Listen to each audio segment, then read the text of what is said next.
G'day everyone, it's Calvin from Shearing Sheep New Zealand. Well, we've done things a bit different. This video is quite lengthy, so for those of you that want to see it in a different form, then it is also available as a podcast on Spotify. The video footage is pretty much between Richard Shaw from Ag Research and myself sitting and having a chat about CarLA and CarLA testing. Well, that was the original plan. It's kind of morphed into parasite resistance, parasite testing, and breeding better sheep. Because of the length, I thought it would make a perfect podcast. So you can flick over to Spotify, same channel name, Shearing Sheep New Zealand, or you can sit and watch it, of course, on the video where it is just Richard and I talking. And I'm going to start off with a massive thanks to Richard from Ag Research for spending the time with me on that morning.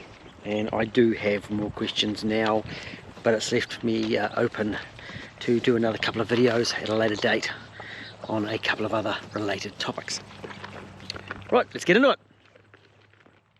Morning everyone, Calvin here from Shearing Sheep New Zealand. I'm here with Richard Shaw and we're at the Hopkins Research Centre. Hopkirk Research Institute. Hopkirk Research Institute, part of Massey University. And I'm here to talk about CarLA.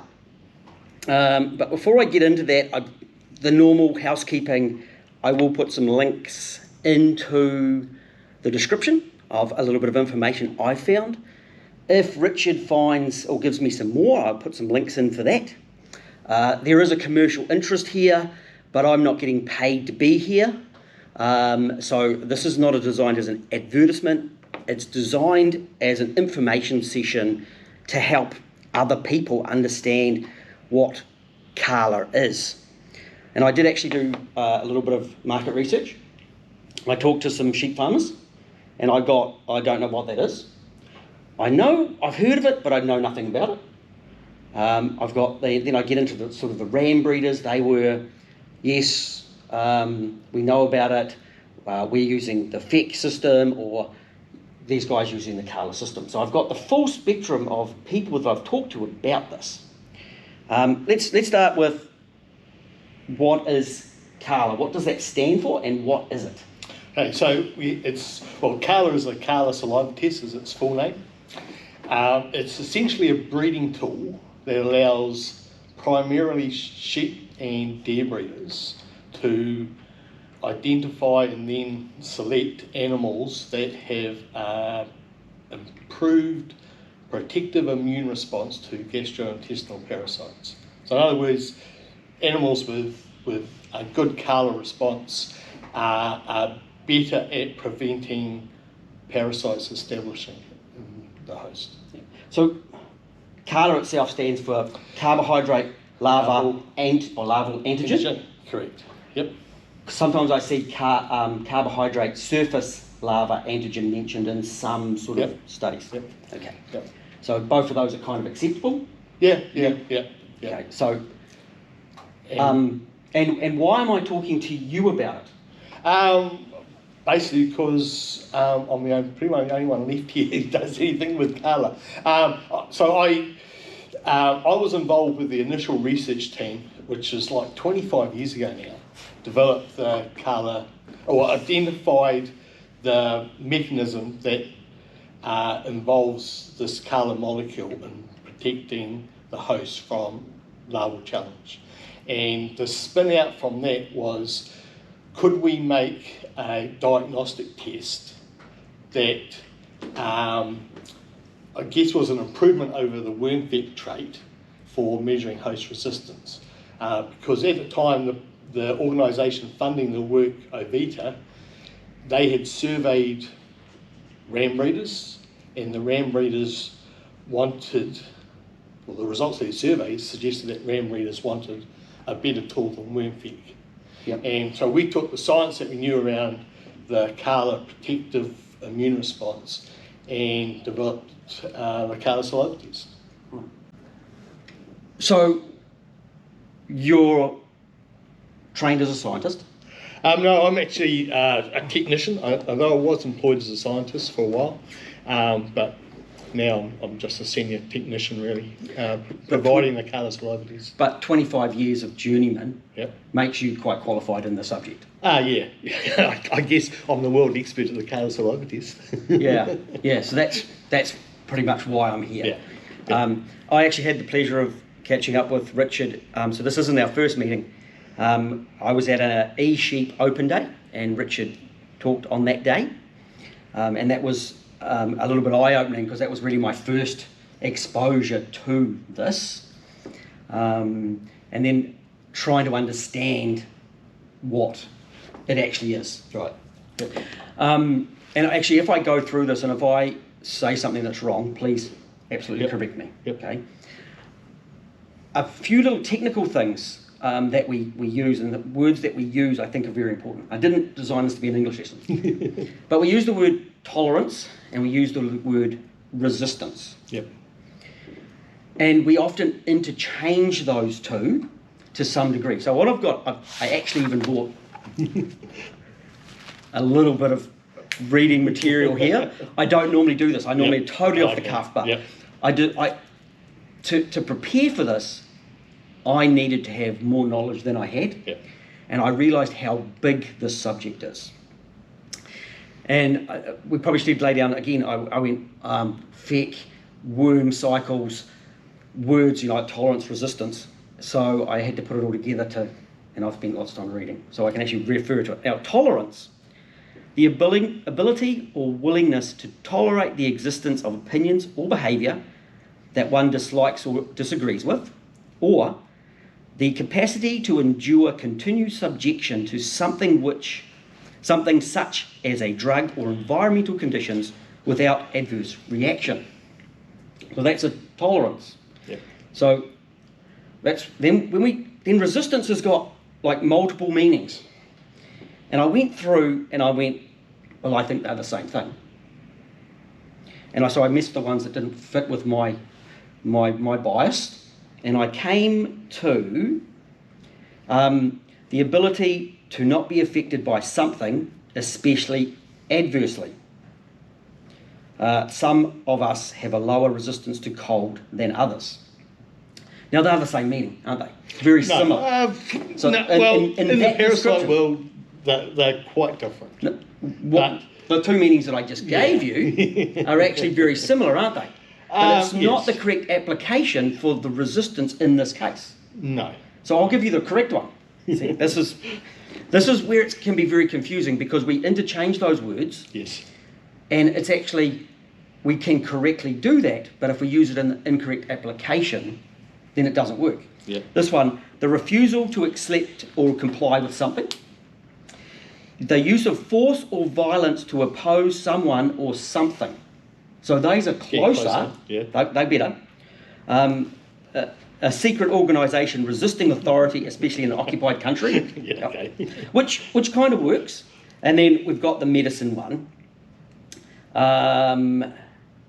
Lack of sensitivity to a drug, insecticide, especially as a result of continued exposure or genetic change. Right. Which is what you see with drench or anthelmintic resistance in parasites. And then it's the impeding or stopping effect exerted by one material thing on another. And that's actually probably one of the better ones. So I see in the situation that we're trying to talk about that the sheep is actually fighting back against the parasite. They're not just tolerating it, they're not just, it's existing in there, the parasite goes through its life cycle, as it should. But the sheep in this case actually affects the life cycle of that parasite, doesn't it? Yes. With the CarLA effect. Or the immune response. The immune response, Yeah. which the CarLA antibody response is part of. Yes, yeah. So they're actually affecting that life cycle. Yes. So with that, again, we probably should do a very quick run through of a parasite life cycle. I don't want to spend too much time there. Yep. But just the basics. So we have it. I bought material. That's why I was going to bring the whiteboard in and draw it out if you want me to. I can put this on the screen. So we have a sheep. Yes. The sheep has adult larvae. It'll have some immature, but larvae in there and adult larvae. A grazing sheep will have all stages of the host part of the life cycle in it. Larvae that have just been ingested, those that have established, those that have developed into adults that have mated, and the females secreting eggs. Okay. So, and it's the eggs that end up on pasture. That's passed out. Yeah. In the dung onto the pastures. It then goes into the first stage, larvae in the pasture, in the dung. What stage is that? Is that even... So once the eggs hatch, they go through 3 stages before the parasites are at a stage that they can infect the host, the sheep. Yes. So they go through, essentially they're just molts. They go through what we call stage 1, 2 and 3. The molts, so they're actually losing their skin. Yeah. So that's it's just a molt. development stage. The molt is they lose their outer layer. Yeah. Okay, so that's... Yeah. Okay. So, so they go through those 3 stages. At the change from L2 to L3, the L3 is the stage that then will be able to infect the host. They will have the worm. So this is the worm. They'll have on the surface of them their own surface layer, which actually incorporates CarLA. Then on top of that, there's the sheath, the protective sheath. Now, the protective sheath prevents the worm from feeding once it's at the L3 stage, but it protects it from the environment. Okay, so it's L1, it's growing. Yes. It will molt. It goes to L2, and then at L3, it then can climb that grass. Yes. As it anticipates to find a host. Assuming. But does it stop feeding at that? Once it's in L3, it cannot feed. Okay, so it's not feeding, so it needs a host to come along and eat it. Yes. And different parasites can only climb a certain distance up grass, or there's not a lot of science around what happens on the grass, because it's a very hard thing to do and measure. But essentially, in the right conditions, if it's very dry, pretty hard for the parasites to move up the grass. There probably needs to be some sort of moisture there. But essentially, they'll once they're at the L3 stage, if the conditions are right, they will inhabit different layers of the grass form. And then they're eaten by the host. Yes. The host has L3. They then will molt again and become an adult. Yeah. So, a little more than that. So what technically happens, and like this is more in relation to CarLA. So the host, the sheep, will take up the L3s. They will lose their sheath, typically either in the rumen or the abomasum. Inside. Parts of their stomach, depending on where the parasites will then reside. Once they lose that sheath, they then have the ability to work out where they need to locate themselves in the host. Yep. And we actually think that the CarLA molecule, which is now exposed on the surface of the exsheaved L3, is used by the worm to work out where it needs to be to reside in the host. Because if it doesn't know, it may end up trying to reside in the wrong place and not survive. So in the case of Trichostrongylus fluviformis, which is one of our worst parasites, they reside in the small intestine, the top end of the small intestine. So once they get into that part of the intestinal tract, they recognise that this is where we can invade the host. We think that the CarLA molecule helps the worm work out where it needs to reside.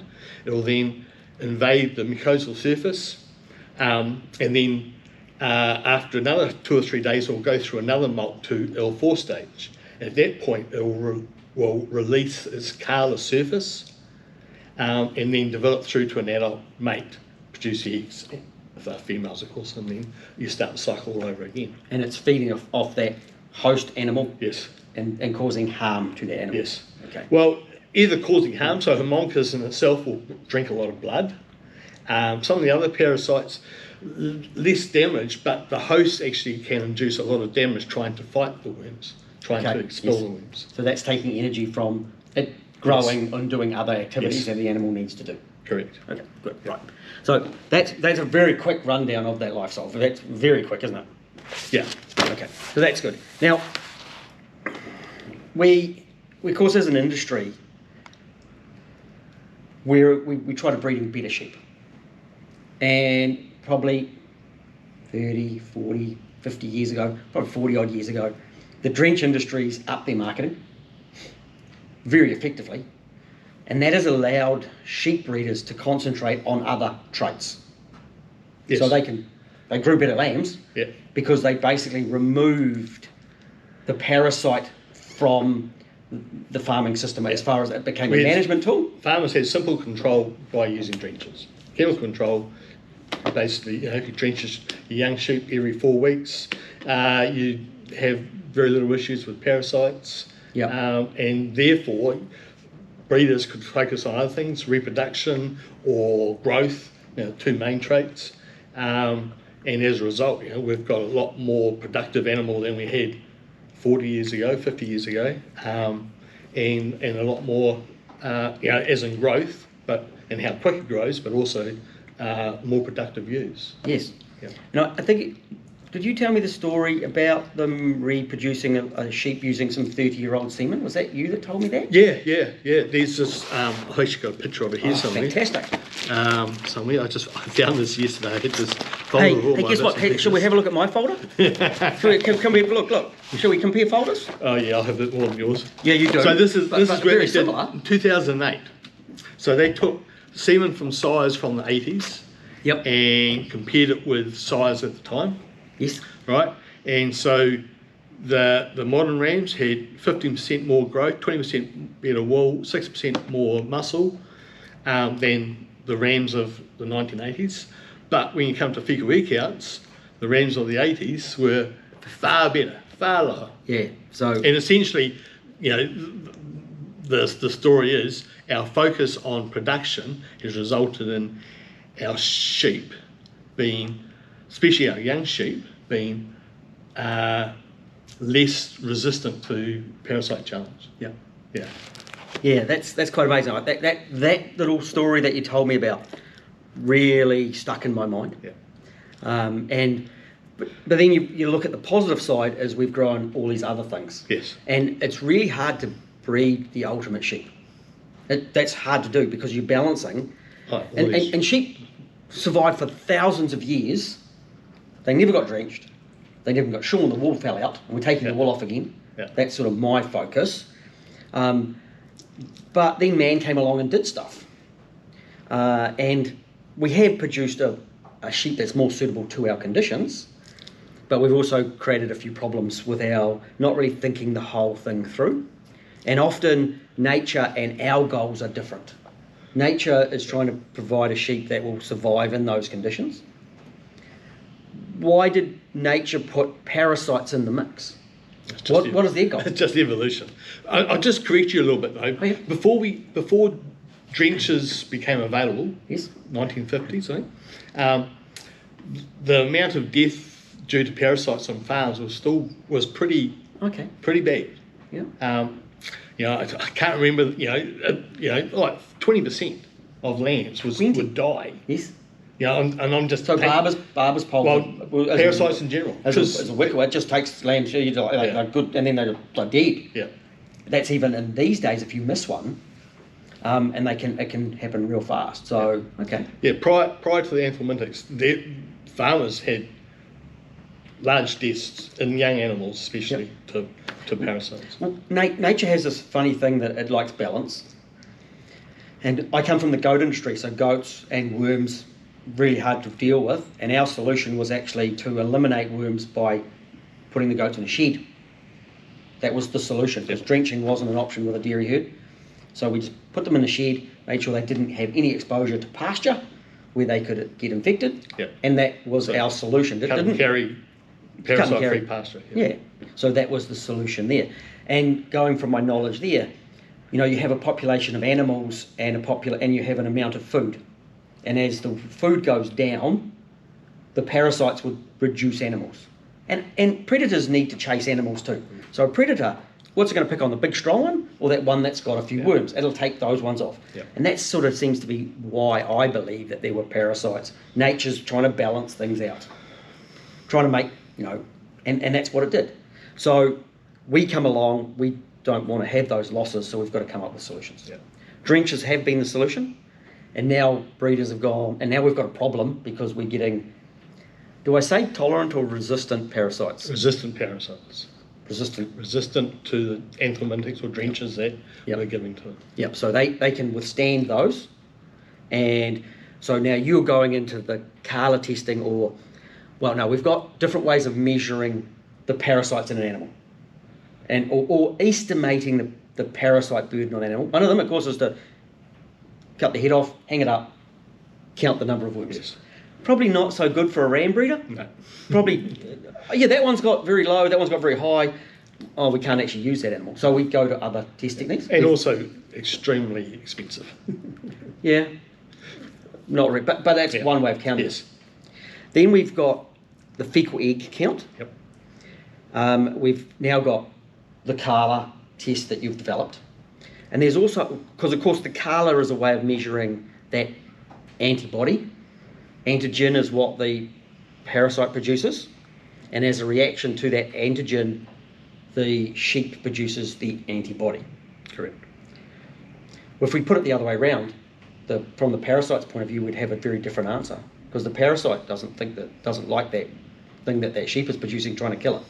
The parasite has no control over that. No.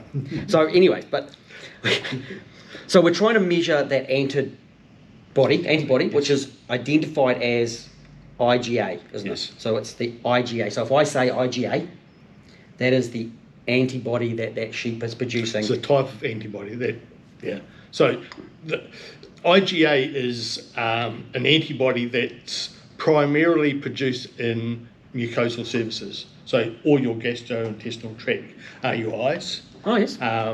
Yeah, because it's a mucosal surface. Yes. And it's not really, people don't know much about it in the general public sense, but it's actually the antibody that's produced the most. I think a human produces about 3 grams of IgA per day. It's a lot of antibody. And its primary role is to help protect the mucosal surfaces throughout our body. Yes. And it does it by a mechanism primarily called immune exclusion. So if this is a parasite, antibodies will combine to it, prevent it from establishing. It doesn't kill the parasite, it just prevents it from establishing. It could be a bug, could be typhoid. Yep. You get IgA produced at typhoid. The typhoid can't work out where it needs to reside. It just then gets passed out of the host.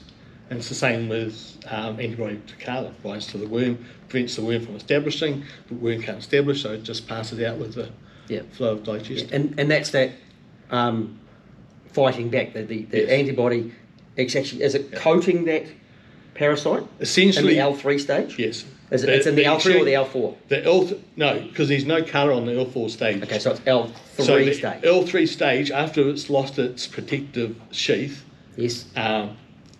Then the CarLA antigen is available for antibody to bind to it. So if the sheep has been able to produce antibody to CarLA, because not all sheep can, or at different levels, let's say, but if they produce enough that binds enough to the worm, to the L3, and it can't establish, then it doesn't establish. And it can't produce eggs. Yeah, and it can't develop to an adult, and then can't produce eggs.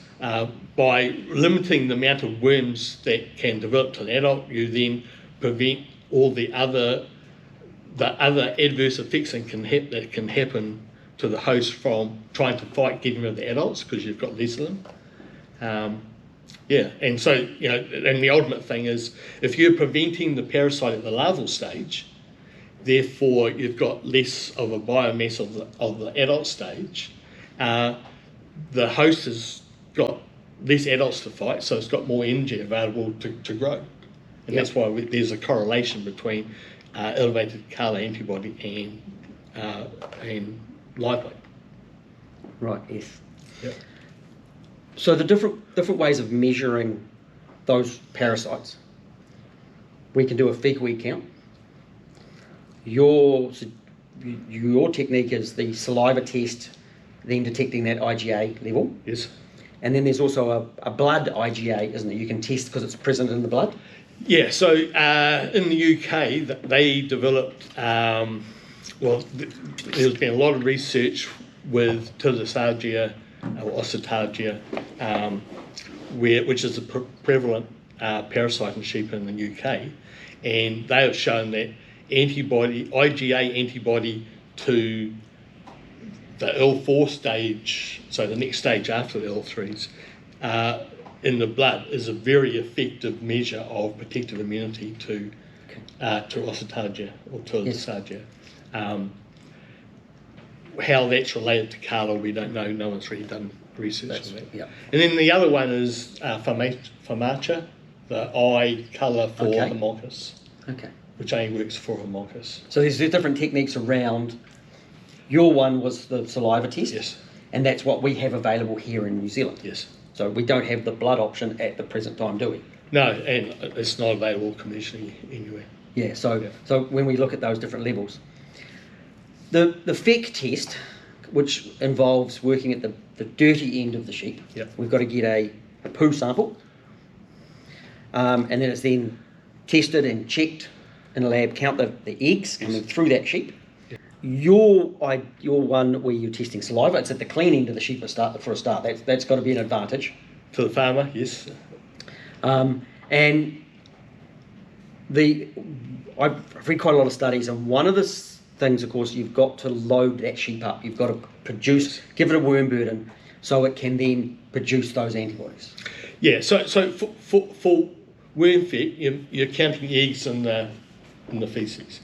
If the sheep aren't exposed to a good enough worm burden, you can have a lot of animals with zero egg count, which is not necessarily reflecting that the animals have got a good immune response. It's just that they haven't got enough challenge, and so the egg count's low. And so for the worm feed trait, you have to challenge your animals to a high enough level that you cut out the number of zero egg counts. And so in New Zealand, the recommendation is breeders get to an average 800 eggs per gram before you do your fecal egg counts. Okay. And then that guarantees that you have very little low or zero animals that haven't had enough challenge or don't have a big enough worm burden to give you a countable number of eggs. But the problem is with that is that means you have to, as the breeder doing that, using that technology, you have to withhold drench, and that then to get to 800 eggs per gram hits the production of those young, normally size that you're testing. So the drench is hitting the adult worm, isn't it? Yes. That's where it hits. Yes. So you actually have to have adult worms. Whereas, so with the CarLA, you still want to give them a challenge, but it will be as a response to the L3 stage, where the antibody is produced, isn't it? Well, the L3 stage stimulates the antibody response. Yeah. So one of the big advantages with the CarLA saliva test is that you don't have to withhold drench. You can carry on drenching every 28 days your young stock, maintain production, and still be able to do the CarLA saliva test because it's the CarLA response is stimulated solely by the L3s that the sheep pick up off pasture. Yeah. Right? Fecal egg count has no real effect other than egg count. Eggs on pasture will produce more L3. Well, I see fecal egg counts too. There's of course we've got different levels. We've got fecal egg counts from a farmer trying to manage a drenching program. Takes it in, has it checked. See what he's got. I think that's very effective. Yes. That's a good tool to have. Or you've done a drench, you go so many days later, you check to see if that drench has been effective and done what you needed it to do, or designing which product to use against which parasite. Yes. So that's a very good test, and we need to sort of differentiate with that. Then you go to the next stage for the ram breeders. Oh, that's very normal. Well, please have a break. Sure thing. Oh, absolutely. You talk too much. Yeah, mate. to sell CarLA, as I said at the beginning. And I'm not here. I'm here to if I'm selling anything, I'm selling that we need to be getting more serious about breeding animals that are naturally more resistant to parasites. Yes. Whichever way people do it. Absolutely. Yeah. And I think that is a really important point, that we're trying to build a better animal. Yes. And we're trying to reduce costs for farmers. So all of those things work together, and we need to be on the same page and on the same team. Yes. And I think that is so important. Yeah. That's really important for everyone. Yeah. So, yeah.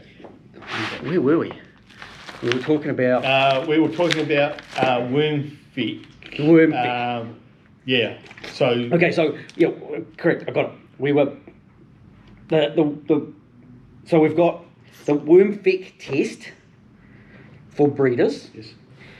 And then they get a raw number, and that can be submitted to SIL if they are a recorded flock. Yes. And that will generate a worm feck index based on that line of sheep.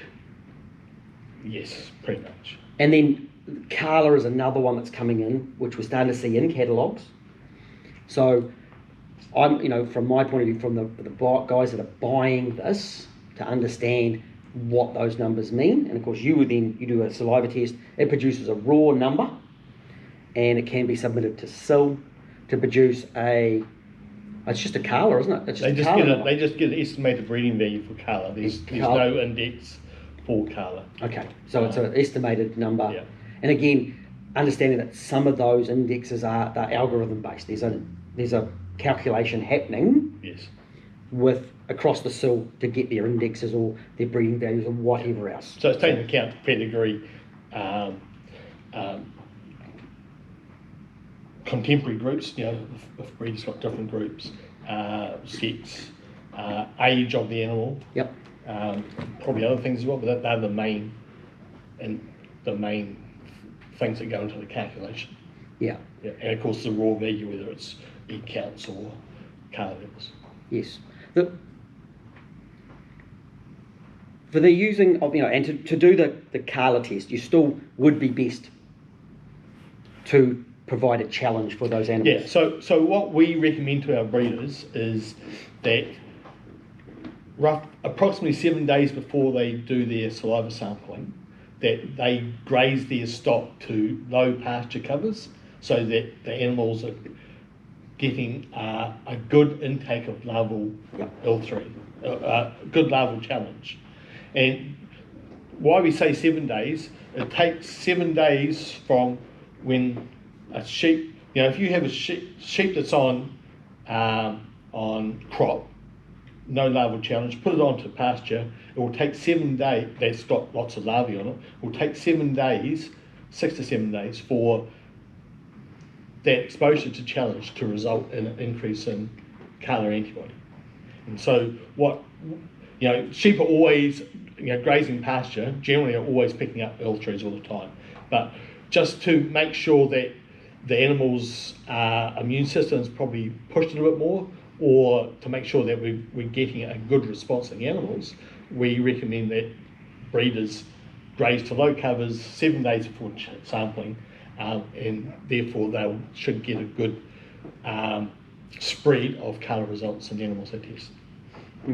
So when I look at the advantages of CarLA versus the feck, and one of the things I noted, I read a big paper, and that was with the UK, it included the serum.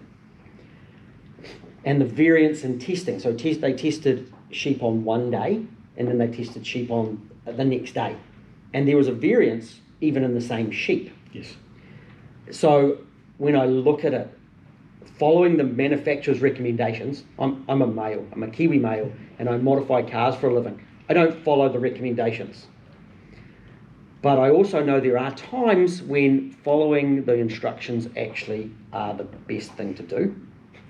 But there still can be little anomalies within that. Yeah. And I see one with the feck, that if you have a sheep that's highly infected with L3, there's no eggs. CarLA will pick up that there's an infection with L3, but if there's no eggs coming out the back because those worms haven't developed to adults to produce eggs, then there's no egg count. Yeah, that doesn't really happen because sheep are always being affected. Every time a sheep takes a mouthful of grass, is picking up some level of challenge, and except for when you drench, those L3 will always develop to adults, so you always got adults coming through. It's just when you drench, you clear all those adults out, and then it'll take another three weeks before the next lot of incoming larvae, which happen as soon as the drench has passed through the animal, to then develop and start producing eggs. So you have this window post-drenching where piggery counts don't work unless you've got resistance worms. Okay, so that's so what you're saying there is grazing animals are pretty much always carrying a small worm burden. Yes. Because we talk about worm burden, my parents used to talk about the worm burden, and that's why we put the goats in the shed to eliminate that. Yeah. And that can then fluctuate. So because of that, some animals will always have, and what you're trying to test for, and what the fecal egg count is trying to test for, is those animals that can handle that burden or an increased burden better. Yes. Now, and I know this is silly because I'm saying that you're trying to build a healthier animal, but a healthier animal has a better immune system. Theory, yes. Well, we said it ourselves. If you haven't got a good immune system, generally you're a sickly person. So if I exercise and I eat better, my immune system is better. Yes. So when we look at that in our sheep population, I can go out. I've got my cull ewe lambs grazing set stock in the back paddock with my freezer weather lambs. Which ones have got the dirty back ends? The small cull ewe lambs, because they're small ones. They were late born, and I always have struggled with those late born lambs. Their worm loading, their ability to handle worms is far less than the fat wethers, which are, we're talking 30 kilos against 50 kilo sheep at the moment. In my ewe lamb flock, of a whole 16 of them, and the 2 ram lambs, they've just gone through that paddock that has it's this year's worm hotspot. Yeah. And I know it is. It's a farm that farmers are going to know about, are they? So that is actually the perfect paddock to put in prior to testing, either FEC or CarLA. That's the perfect paddock to graze that few days before, week, 10 days beforehand. Put them in that paddock. Our fine detail method is graze them on the paddocks that you've lambed on. Yes. Because post-parturian rise will produce a challenge, or that you've grazed undrenched lambs hoggets on. That was the paddock it was the first paddock my lambs grazed on post-weaning, and then I did the full cycle of clean paddocks, grazed clean with the cows. They then came to that paddock and they're then back in that paddock. So I'm hitting that paddock. I know they've got a worm burden, and I'm just watching their dirty back ends turn up, going, and it's been February, March, April. I'm almost 60 days since I've drenched them. So I'm extended period. I drench as per required on the gut feeling, the looking, and the monitoring of my sheep. I don't have to have the most growth on my sheep. I don't have that target. We've also had the same thing with coming in with dairy cows with the resistance, drench resistance there. And we've had 2 clients who leave it to us, we drench as required. And we had one that was every month you have to drench. And so there's those different techniques that we're dealing with, and we're also dealing with drench resistance in dairy herds in New Zealand and dairy heifers now. But as that animal grows, their ability to produce an immune system increases. Yes. So, essentially, most adult animals will have a pretty good immune response to control the parasites. But it's those young animals. And these 2 things, that 2 key factors, when the animal's born, its immune system is fully operational, but it needs to mature, and it takes time for the immune system to fully mature. And then, of course, the other one is exposure to parasites. You can't develop immunity to parasites without exposure to parasites. So it's finding that harmony about being able to grow your animals, keep the challenge low enough that it doesn't hit production, but at the same time enough challenge that the animals will produce the protective responses that need to be produced. So in my flock, I can identify that ewe with the dirty back end, and so often that's the first lamb to get the dirty back end. If mum's if mum's got an issue, you can see it carried on. So the idea of testing for a parasite or a CarLA or FEC is to produce an animal that has an early immune system or a higher immune system at a younger age, to then produce a ewe with a higher immune system, isn't it? Yes. So if we actually went through our ewe flock, we could actually rate these ewes are higher, these girls are lower.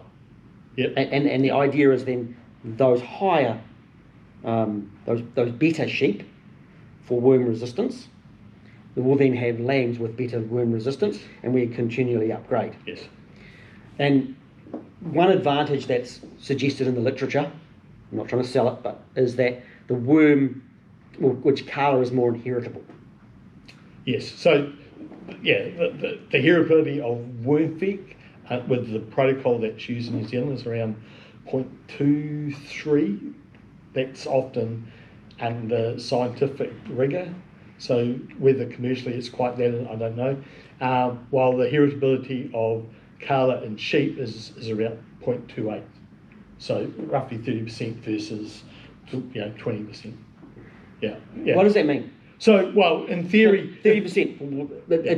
Is it 30% immunity of the animal, 70% environment? Is it 30% of the offspring get it? Is it what? Explain that number. That's going to put you on the spot, the genetic component involved with heritability, someone will correct me if I'm wrong here, for CarLA is around 28%. So, we say that's moderately heritable. Okay. There's some traits that are very highly heritable, some are very low. So CarLA and FEC, they're in the moderate levels. It basically means that if you keep on buying rams with high CarLA or low worm FEC EBVs, that you will slowly improve the resistance in your flock to parasites. Right. You can speed it up by also screening your replacement ewe lambs. No one really does that for worm FEC because it's expensive and you put a big hit on the production. But you can do that with CarLA, although we only have a couple of clients who actually do that. Well, there are some people doing ewe lambs? We have one deer. I think we have a couple of our deer clients do both. Oh, yes. Stags and hinds. How are their gains? Because that's quite exciting. Well, deer's a little bit. The deer guys are making far better progress than most of our sheep clients. Okay. Some of them have made phenomenal progress, but I think that's more because we haven't been breeding deer for very long. Okay. So there's a lot more genetic variation in the flock, in the herd. Sorry. While we've been one way or another, we've been breeding sheep for a long period of time. Yes. Especially in the last 40 years, we haven't put a lot of emphasis on resistance to parasites, host resistance to parasites. Yeah, because I was going through everything. It's interesting to look at that. Of course, when you're trying to make a gain on something that's, when I say not very good to begin with, it's easy to make big gains. The marginal gains reduce as the quality of something gets better. I'm in motorsport, trying to move from 700 horsepower to 800 horsepower is hard. Going from 100 to 200, that's easy. Yeah. Piece of cake. I put some boost up it, we're good. But when you're already making lots, it's kind of hard. And that's where we're at with where we need to be with sheep. And I still think there's plenty of gains across the board on different traits with sheep. Yeah.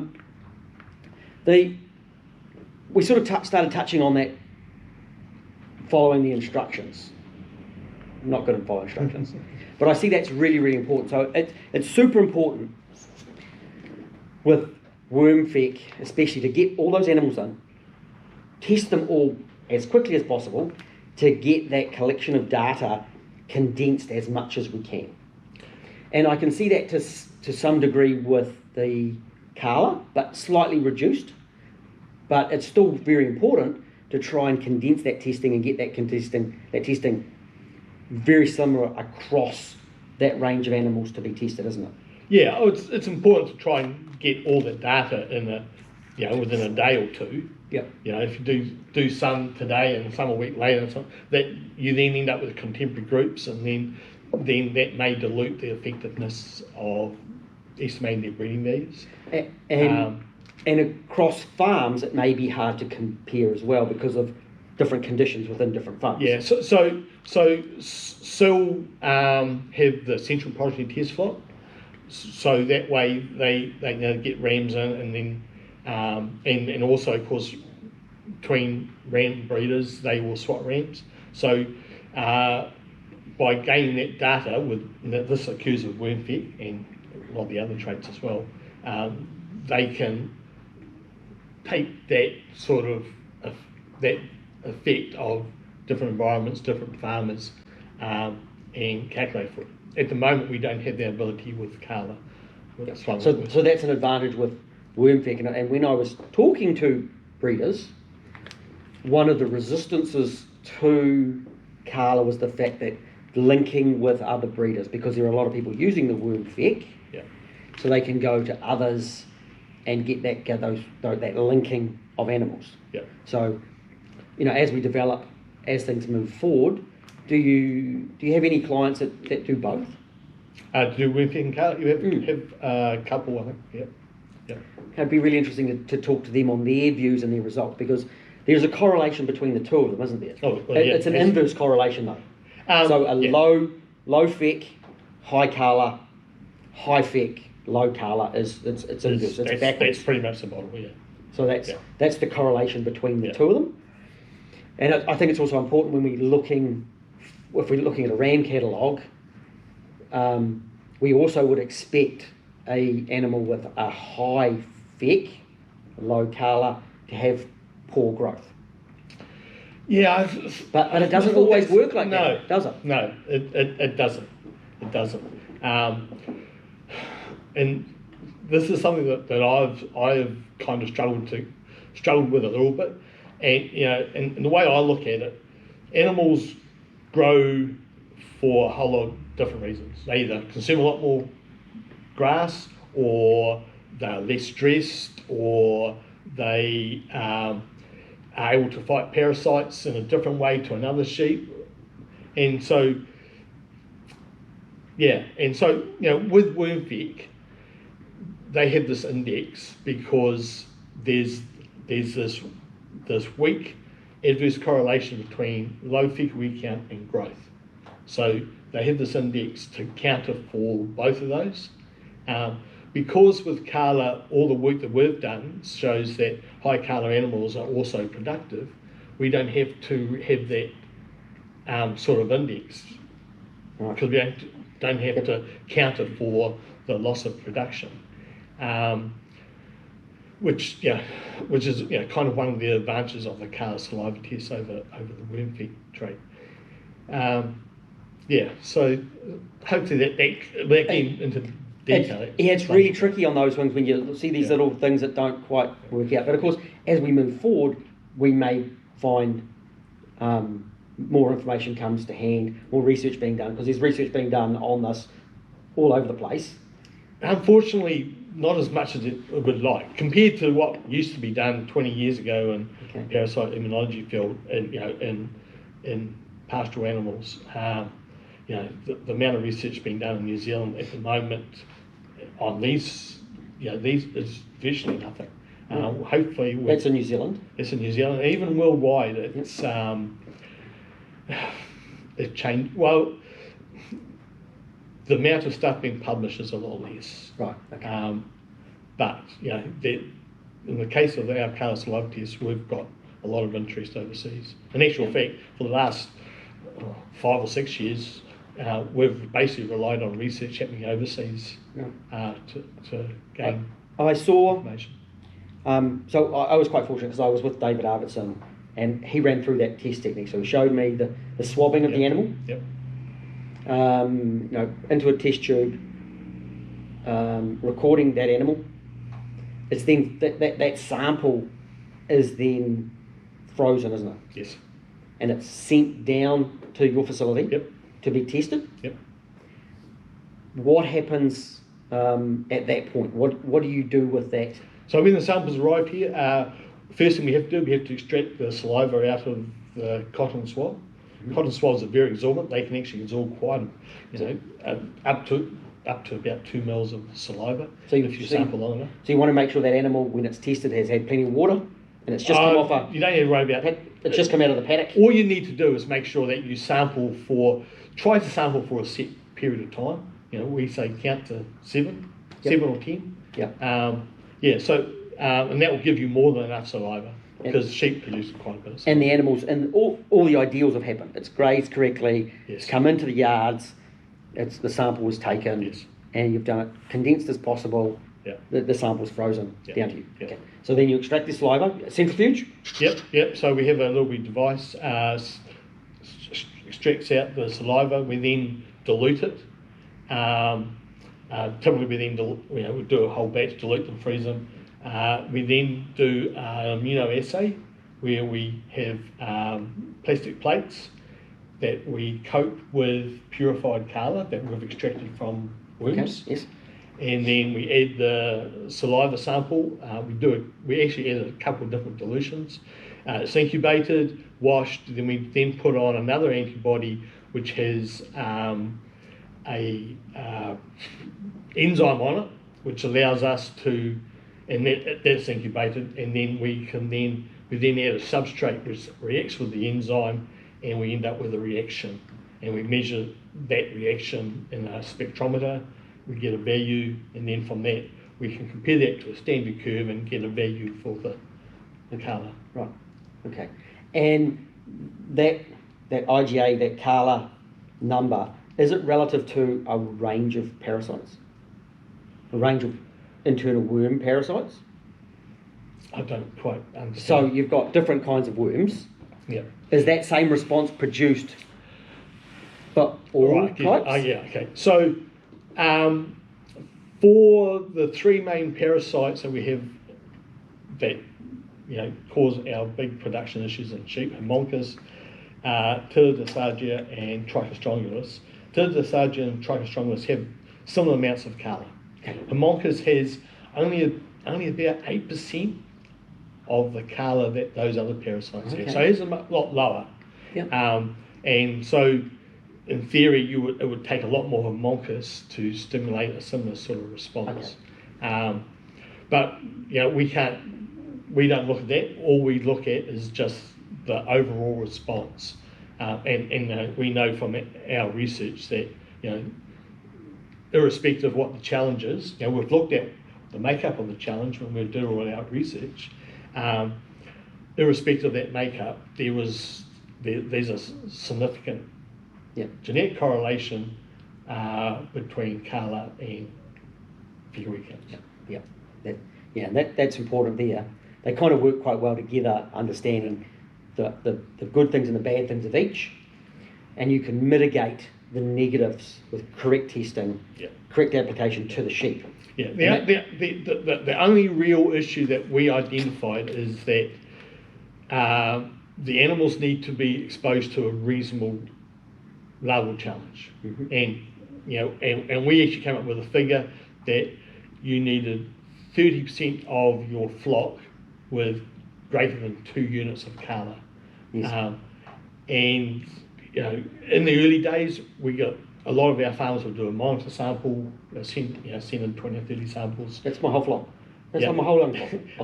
We would do, we'd do a test on that and we'd tell them. Yep. Generally, in the first few years, our summers were actually quite dry, and we had quite a few farmers who had to wait a period. And then until actually this year, we've actually very rarely not been able to achieve that sort of, actually well above that level.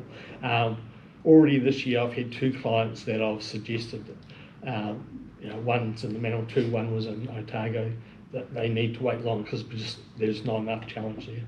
And what we do know, if there's not enough, if the challenge isn't good enough, then the relationship to worm E-counts, if we were measuring it, won't be anywhere as strong. Yes. So that's why we tried to insist, because we know that from the trials that we did, if you're above that level, then the relationship's pretty good and the heritability of CarLA is good too. Now we're in that challenge period now, aren't we? Yes. The animals have, so a lot of animals were born July, August, September. It's now April, so that March, April coming up, May, that's sort of the period to test those animals, isn't it? February onwards. Yeah.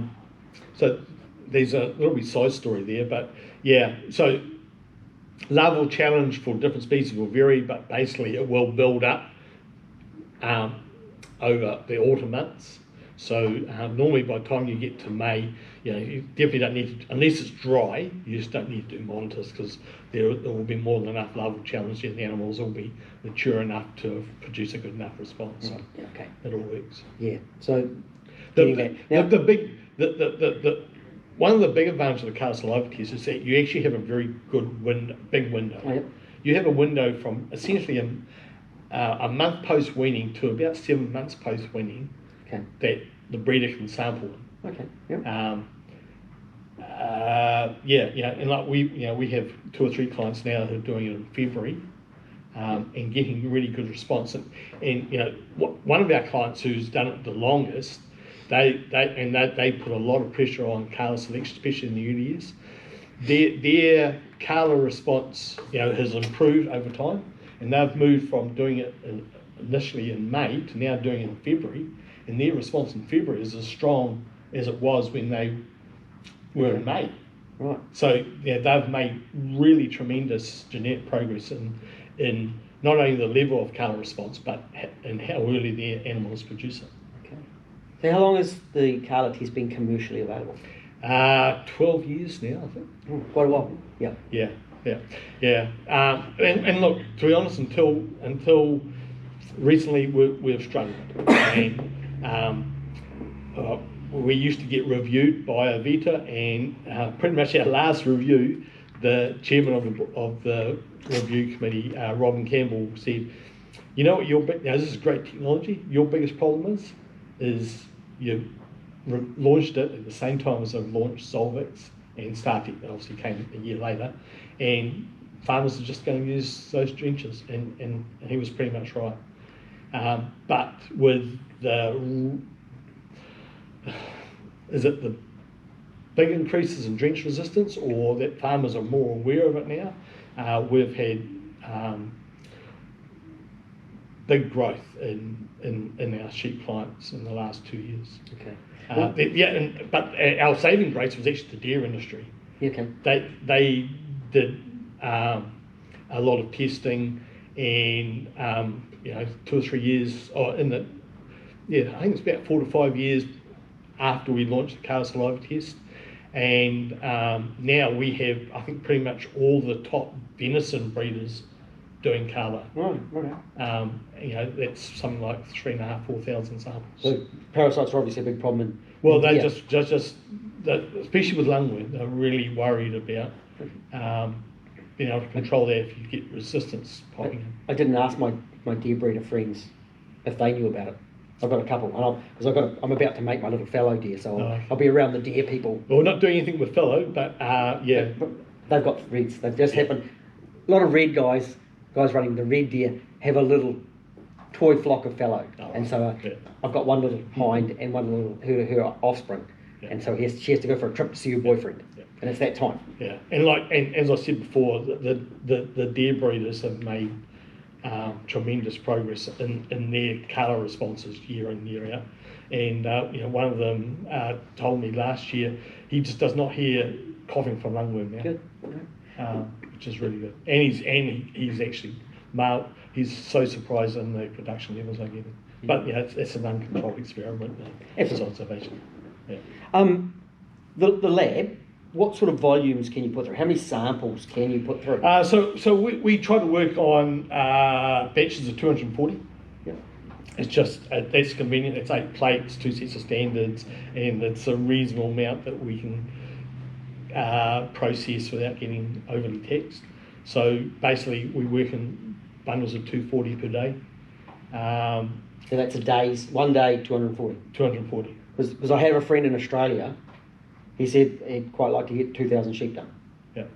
Yeah. We our biggest sheep clients will do probably around 500. I had one client this year is looking to do, or 2 clients looking to do close to 1,000. I suspect by the time they get to actually send us, it'll be about 500.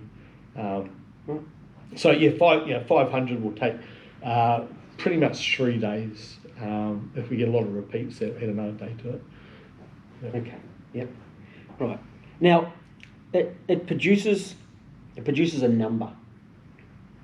And I don't. What is the scale? What is the CarLA so scale? So our minimal detectable limit is 0.3 units, and we can. It's unlimited really what we go to.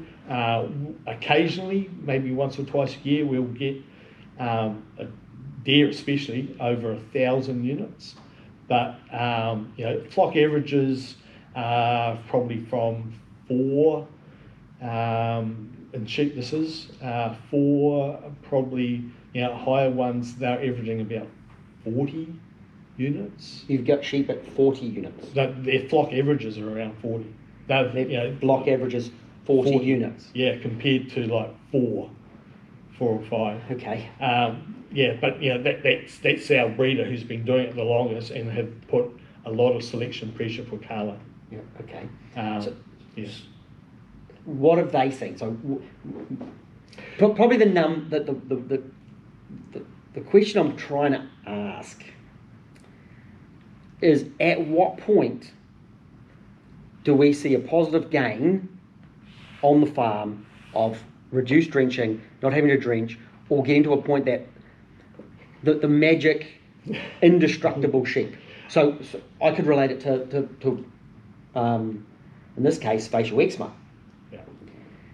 There is a number with facial eczema that sheep is almost indestructible. Yeah.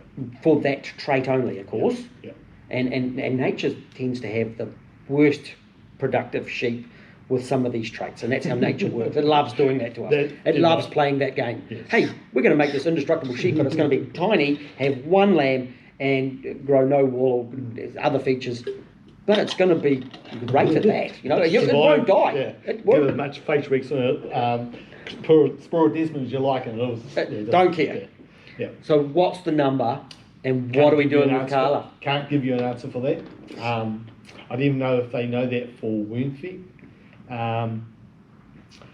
No, we don't look. We're not doing any research, so we don't really know what that might be. So we don't have an answer at this point in time. I know that the guy that the farm system who have been doing CarLA the longest, they did worm feed a couple of years ago. Yes. And they had to wait 6 weeks, I think, post drenching before they got to reasonable, to egg counts up to 800 eggs per gram. Wow. So that's if you're new to breeding for resistance, you'd probably get, assuming good challenge, you would probably get to 800 eggs per gram in 4.5 weeks. Oh, I think I've test my sheep now and I'll be at that. Yeah. So my lambs. So my ewe lambs. They're a couple of weeks advanced on that. That was 3-4 years ago. So they're seeing. So the breeders that are using this are seeing positive effects on their farm for their animal health. I would assume so. I've not had someone come and say to me, Well, they keep doing it. They keep Yeah, that's coming right. back. Yeah. So the breeders that have been doing it for a long time can clearly see that there is a benefit there. Yeah, but we're not doing, it's something that I know I've been talking to Jamie, who looks after the deer research, and we're trying to come up with how can you go and monitor this stuff. And it's very hard to do because, a farmer's not going to generally won't have a line of unselected animals if they're putting all their investment into these traits. Yeah, a control animal.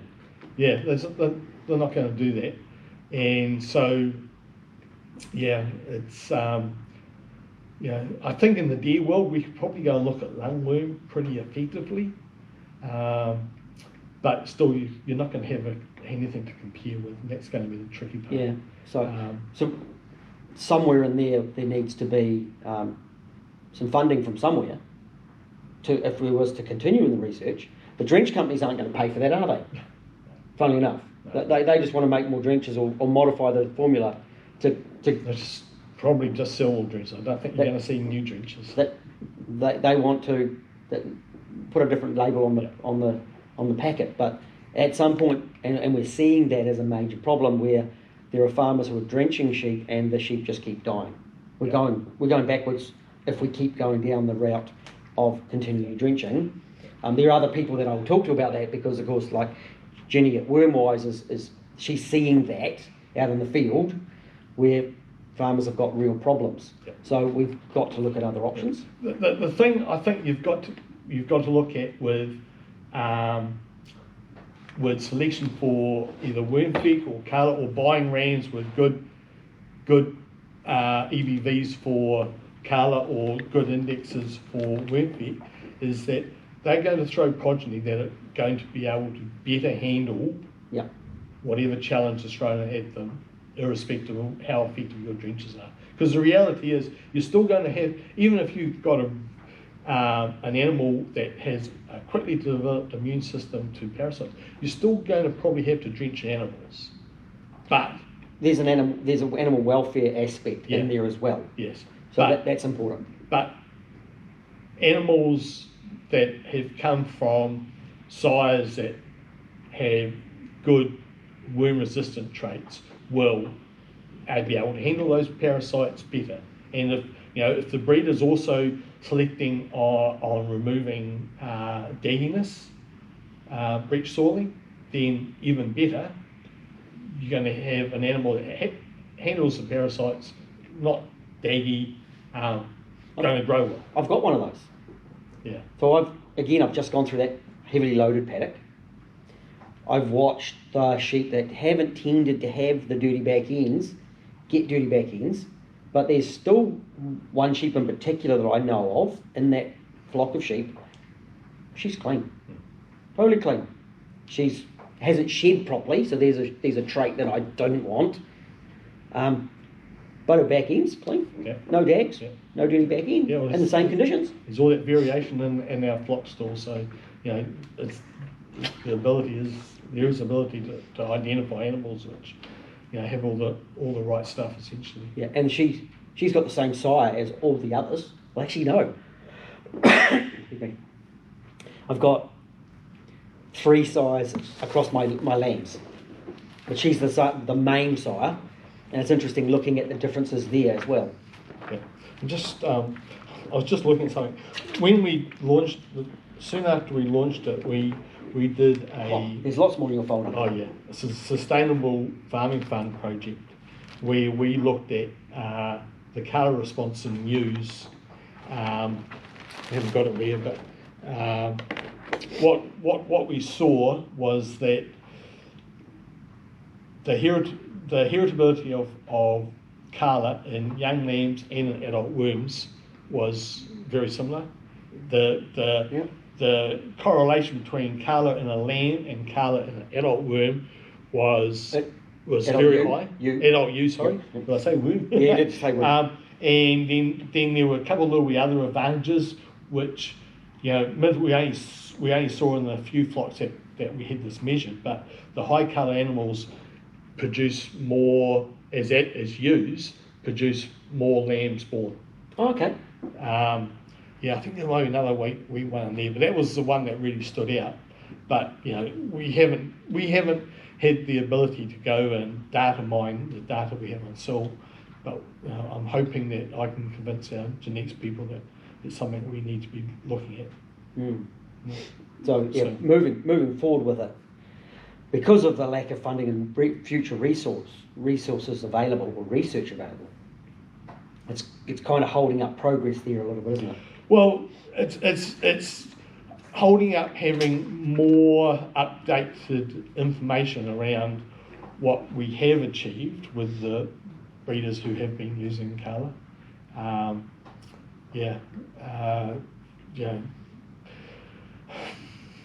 There's been this argument about what's best. Which one's going to get you a more resistant animal quicker. And if you compared CarLA with wormfec, yes, wormfec, if you applied wormfec at its strongest, you'll make more genetic progress. But with the CarLA saliva, because it's higher heritability, you'll get to a higher colour animal quicker. Okay. But there's the advantages and disadvantages. For the breeder, he's got a very narrow window to do his wormfec testing. The animals he's testing are going to have a production hit. There's one other there, I can't remember. And you got to stick the finger on the backside of a sheep. Yeah, dirty end of a sheep. Oh no, Yeah. I'm not a fan.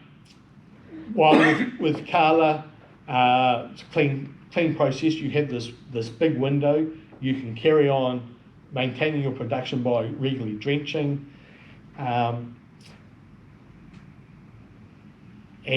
if you applied it, the CarLA, this CarLA trait strong enough in your selection procedures, you'll make faster progress.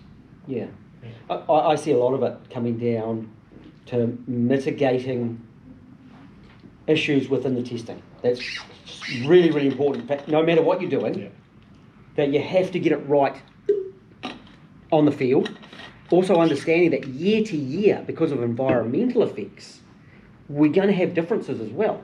So you're actually only, with a lot of this, you're comparing a year mob, with some applications to different flocks in different years, but it's most accurate within their own test sample group.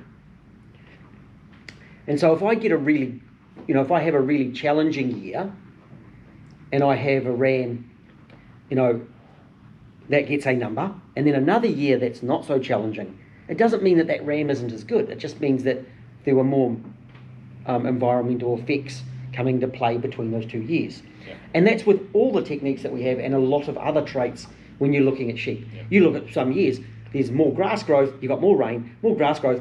Guess what? The sheep grow faster. Yeah. Well, Wow. And if you feed your animals well, they will handle the parasite challenge. Yeah. If you have it's that healthy animal. Yeah, absolutely. We're trying to do a test to find which animals are healthier, but having a healthy animal to begin with gets a better result. Yes. But then the idea, if we have 100 very healthy animals, we then test those 100 healthy animals and we say, well, these ones rate higher. It's like maybe, when you do a sporting event, you've got some very fast runners, but one of them's faster. He's just a little bit faster than the rest. And that's kind of what we're trying to do with a lot of this testing. And then we have to balance it back across all the other traits that we're trying to achieve within a sheep. Yeah. And so we don't have, the ultimate sheep doesn't exist, and my ideal sheep might be different to your sheep, but it's certainly helping in that process. And I think we've covered a lot today. There's a lot. My mind's and I'm just ready to explode, and I'm going to go away and I'm going to create more there's going to be more questions that I haven't covered, but I think we've actually done pretty well to cover what we've covered today. I think if we keep going, unless is there something else that you can see in that discussion, because we have covered a lot. There will be questions, of course. And I'm hoping that if people have got to this point, and if they do have a question, you are a person, you're an individual, that they don't contact you as such, they contact you through the correct channels. Yep. If they do, through, and there'll be information in the description for that, Yep. to contact that. Or if they leave comments in the video, I will take them every now and again, and I will pop them down and say, hey, Richard, can you just have a look? And if you can do that, that would be fantastic. The social media pressure is important to me, that we don't load people up with a whole lot of the same questions. New Zealand farmers aren't good at asking questions, unfortunately. They don't want to look silly. Some are. Yeah. They don't want to look silly. Yeah. And are fantastic people, and I can see that with my own family asking the questions and dealing with my own farming family. So I'm happy to ask the silly questions and look like an idiot. I'm okay with that. Yeah. I hope I've done okay today. I've done a fair bit of reading to try and actually up my knowledge. So I'm really happy with what we've covered, actually. Yeah, look, to be honest, I think we've covered the really important aspects. I probably really bore you with the science and the immunology and stuff, but it's not going to really get us anywhere. Do you know something really interesting? I don't want to gloat too much, but as a high school student, I travelled to Otago University in a school holiday to do a school holidays program